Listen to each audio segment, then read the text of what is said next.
And now I'm going to be stating the Rime of the Ancient Mariner by Samuel Coleridge. I'll say that again, Samuel Taylor Coleridge. It is an ancient mariner, and he stoppeth, one of three, by thy long grey beard and glittering eye. Now wherefore stopp'st thou me? The bridegroom's doors are opened wide, and I am next of kin. The guests are met, the feast is set, may hear the merry din. He holds him with his skinny hand. There was a ship, quoth he. Hold off, and hand me, grey-haired boon. Eftsoons his hand dropped he. He holds them with his glittering eye. The wedding guest stood still, and listens like a 3 years' child. The mariner hath his will. The wedding guest sat on a stone. He cannot choose but hear. And thus spake of that ancient man, the bright-eyed mariner. The ship was cheered, the harbour cleared, merrily did we drop, below the kirk, below the hill, below the lighthouse top. The sun came up upon the left, out of the sea came he, and he shone bright, and on the right went down into the sea. Higher and higher every day, till over the mast at noon, the wedding guest here beat his breast, for he heard the loud bassoon. The bride hath paced into the hall, red as a rose is she, nodding their heads before her goes the merry minstrelsy. The wedding guest he beat his breast, yet he cannot choose but hear, and thus spake of that ancient man, the bright-eyed mariner.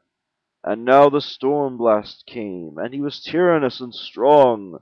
He struck with his o'ertaking wings, and chased us south along. With sloping masts and dipping prow, as who pursued with yell and blow, still treads the shadow of his foe, and forward bends his head. The ship drove fast, loud roared the blast, and southward aye we fled. And now there came both mist and snow, and it grew wondrous cold.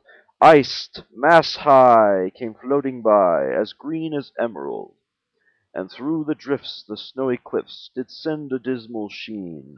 Nor shapes of men, nor beasts we ken, the ice was all between. The ice was here, the ice was there, the ice was all around. It cracked and growled and roared and howled, like noises in a swound. At length did cross an albatross, though the fog it came, as it had been a Christian soul, we called it in God's name. It ate the food it dared it eat, and round it flew. The ice did split, and with a thunder fit the helmsman steered us through. And a good south wind sprung up behind, the albatross did follow, and every day for food or play came to the mariner's hollow. In mist or cloud, or mast or shroud, it perched for vespers 9, whilst all the night through fog smoke white glittered the white moonshine. God save the ancient mariner from the fiends that plague thee thus. Why look'st thou so? With my crossbow I shot the albatross. That was the end of part 1. Now for part 2. The sun now rose upon the right. Out of the sea came he, still hid in mist, and on the left went down into the sea.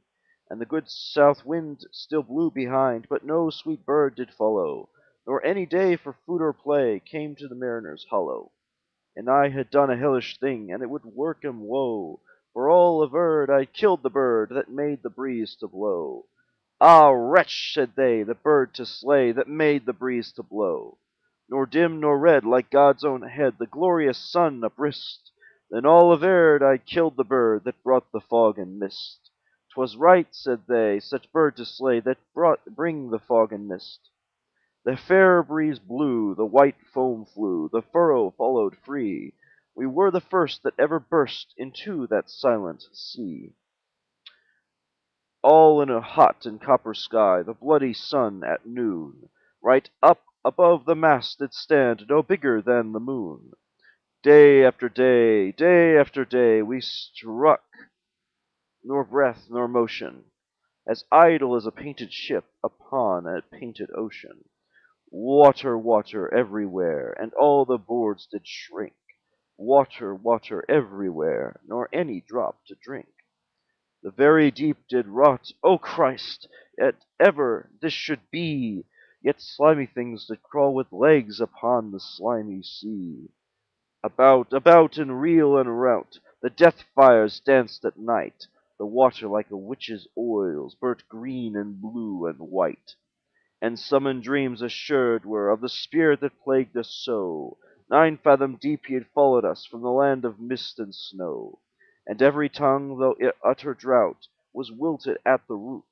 We could not speak, no more than if we had been choked with soot. Ah, well-a-day! What evil looks had I from old and young! Instead of the cross, the albatross around my neck was hung. Part 3. There passed a weary time, each throat was parched, and glazed each eye. A weary time, how glazed each weary eye, when, looking westward, I beheld a something in the sky. At first it seemed a little speck, and then it seemed a mist. It moved, and took at last a certain shape, I wist. A speck, a mist, a shape, I wist, and still it neared and neared, as if it dodged a water sprite. It plunged and tackled and veered, with throats unslacked, with black lips baked. We could not laugh nor wail, though utter drought all dumb we stood. I bit my arm, I sucked the blood, and cried, "A sail! A sail!" With throats unslacked, with black lips baked, agape they heard my call. Gramercy, they for joy did grin, and all at once their breath drew in, as they were drinking all. "See, see!" I cried, "she tacks no more! Hither to work us wheel, without a breeze, without a tide, she steadies with upright keel." The western wave was all aflame, the day was well nigh done. Almost upon the western wave rested the broad bright sun, when that strange shape drove suddenly betwixt us and the sun. And straight the sun was flecked with bars, heaven high. Say again. Heaven's mother, send us grace, as if through a dungeon grate he peered with broad and burning face. Alas, thought I, my heart beat loud, how fast she nears and nears. Are those her sails that glance the sun like restless gossamers? Are those her ribs through which the sun did peer as through a grate? Is that woman all her crew? Is death that woman's mate? Her lips were red, her looks were free, her looks were yellow as gold, her skin was as white as leprosy, the nightmare life and death was she, who thicks man's blood with cold.